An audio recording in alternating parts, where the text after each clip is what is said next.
What's going on, guys? JSGC here, back again for another Manchester City video, where today I'm going to be doing my match review, match reaction and match analysis of Manchester City's 2-2 draw away against Brentford. So before I do crack on with this video, make sure, like always, if you are enjoying the content, do subscribe to my channel. It's free to subscribe. Don't forget social media links, they're in the description if you want to go and follow me on my Twitter, Instagram and TikTok. Email also in the description too if you want to hit me up for any sponsorship for any videos or any general business inquiries. Don't forget to leave a thumbs up on the video and do let me know your thoughts as well in the comments below. Finally, this video is sponsored and brought to you by SofaScore, who are going to keep you guys up to date every single step of the way with all the latest football scores, match information, match statistics and so much more. It's not just limited to football. You can go and check out all the scores and information for all the sports that you guys love to follow, all in one place, all in one app. It's a free app to download and worthwhile checking out, very highly rated. Links and details there in the description, and anyone that does download using my link in the description or the QR code on screen does help to support the future content created here on my channel. So, having a look at this game then, it's very frustrating. We're looking at some facts here first and foremost. We've not won the game. We've dropped points. We were 2-0 up with 8 minutes remaining, and we've not managed the game and managed to not win this game because of that. That's the facts and situations that we're looking at. We're going to do not so much of a deep dive into having a look and going or overlooking things and, go over-analysing and speaking too much about things, because to me, normally when I'd look at this, I'd say there's some lessons to be learnt and, some new things are cropping up and Manchester City need to do this and do that. But for me, everything that I saw tonight is very much been a symbol for how the 2024-2025 season's gone so far for Manchester City. And I will say, and I'll put it on the record, that if we continue doing and playing how we are playing from now till the end of the season, we will have no success. We won't win any trophies and we'll have no success come the end of the season, because how Manchester City are playing right now just isn't quite good enough. At the moment, we're good enough to be able to go out and beat teams who are in poor form, who aren't doing very well, who are potentially sitting towards the bottom of the Premier League. And it's what I call flat track bullying. Manchester City, though, when they go up against a team who know how to score goals, know how to create chances and know how to defend, may struggle. And if you've got a midfield who's willing to do a lot of running around and cause Manchester City some problems, we're going to have some problems. So let's have a little look first and foremost about Man City's turn of form, because obviously we had this one win, 13, 14 games. It wasn't very good and we all knew it weren't very good, and game after game after game we were repeating and speaking and saying near enough the same thing. And then over the last couple of weeks, we started to improve our form. Why have we managed to start improving our form? Well, we've gone up against teams who are in poor form, who aren't doing very well, who are struggling to score goals. Leicester City, struggling towards the foot of the table. We won that game 2-0. We won that game 2-0 because Leicester City didn't know how to put the ball in the back of the net. They weren't clinical. It's the only reason that Manchester City managed to come away from that game with the win. They had more possession than us and we didn't play particularly well. But we won whilst not playing particularly well. Thumbs up. No problems there. We play West Ham. We win 4-1. The scoreline really flattered us. It flattered us because West Ham had as many chances as what we had. Had they been clinical like we were, they would have come away from the Etihad Stadium with points. And this is what we're looking at here with Brentford as well. We're looking at a team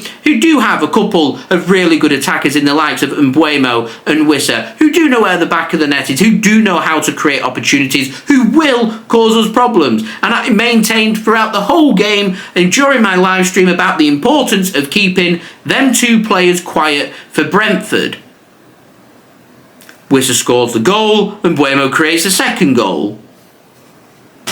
Not kept them quiet, and they've managed to come away with a point. We're 2-0 up. We didn't play particularly well. We managed the second half a little better than we did in the first half. We were creating a couple more opportunities.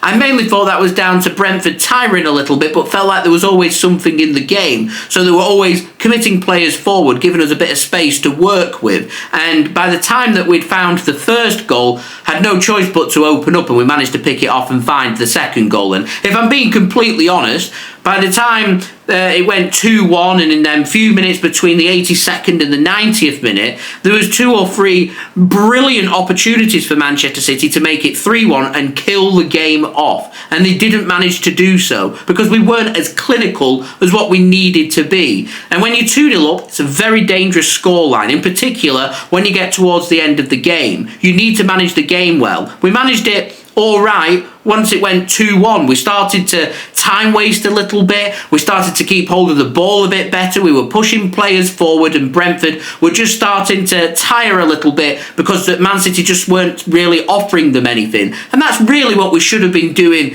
when we were 2-0 up. And if Brentford managed to spring some kind of attack on us, it's limited, so there's not going to be that many opportunities. That if they do manage to make it 2-1, it doesn't happen in the 82nd minute. It ends up happening like we conceded with that goal in the 92nd minute, where your grandstand finish happens for 2 or 3 minutes rather than 10, because it's easier to manage a game for 2 or 3 minutes than it is to manage for 10. It just wasn't done properly by Manchester City. Overran in midfield again.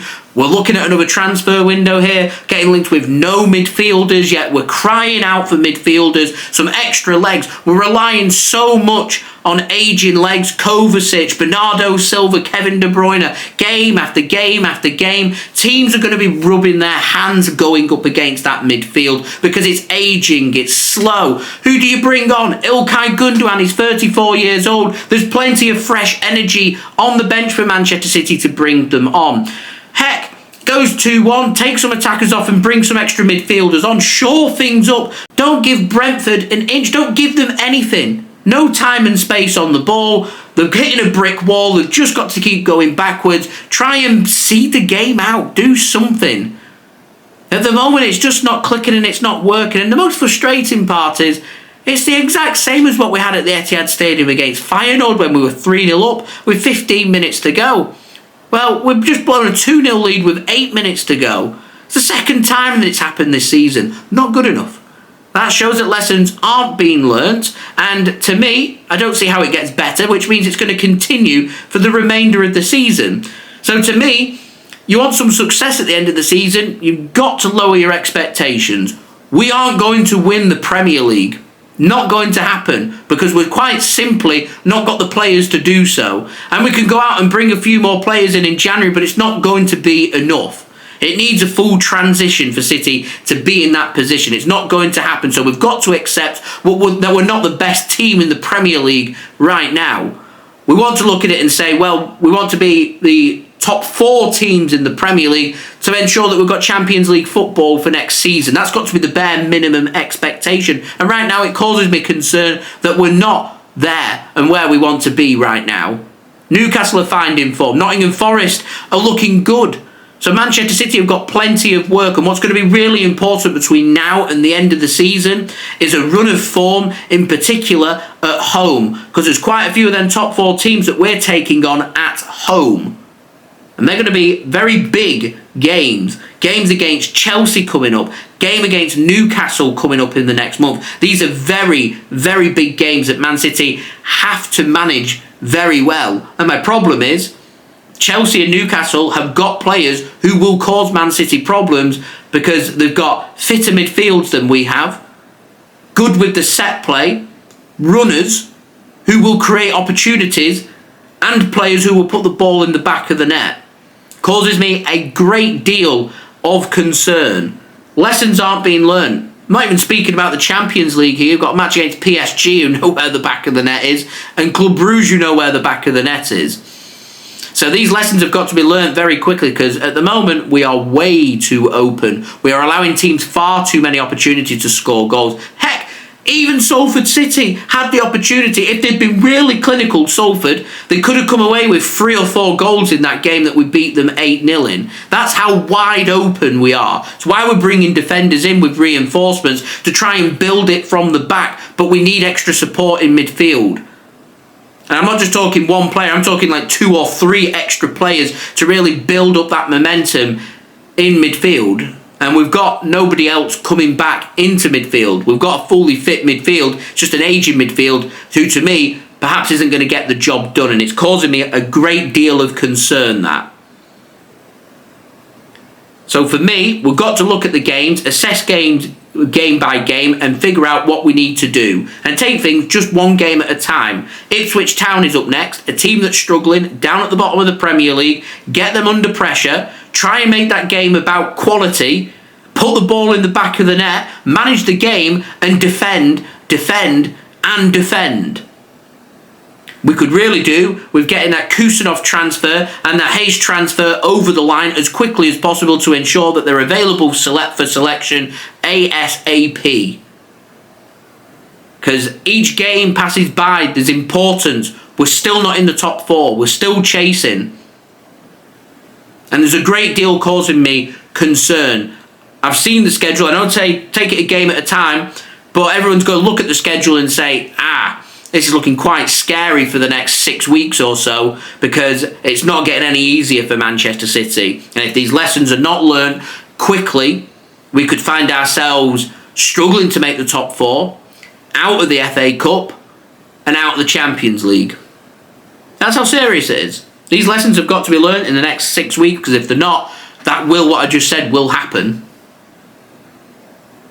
We're papered over cracks at the moment. We're scrambling, trying to get some success for the end of the season. We've got to keep scrambling, but we've got to do more. Much, much more, as far as I'm concerned. My only positive I take from this game is Phil Foden didn't play a particularly good game and still managed to come away with 2 goals because he loves scoring against Brentford. But we scored 2 goals, and to me, if we're scoring 2 goals away from home, we should be coming away with the win, and we haven't, and we've blown it inside the last 8 minutes, and it's disappointing. It's a bitter pill to swallow. Really is a bitter pill to swallow. How do the players pick themselves up from this? Causes me a great deal of concern.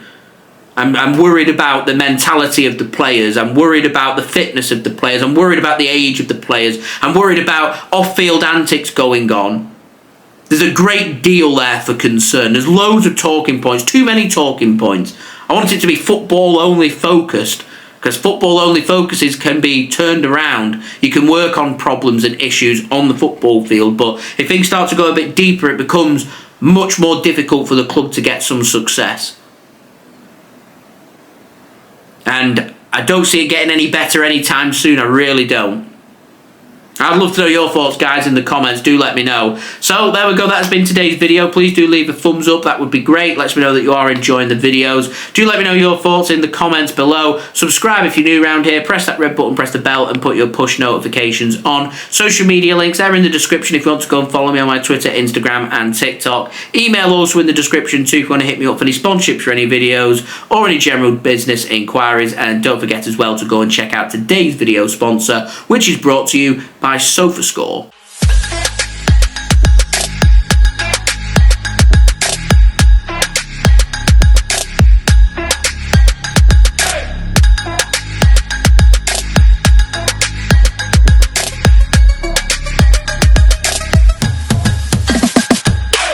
And I'll see you all again real soon for the next Manchester City video. So I've been JSGC. Thank you everyone for watching. Hope everyone is safe and well. Peace. Ciao for now.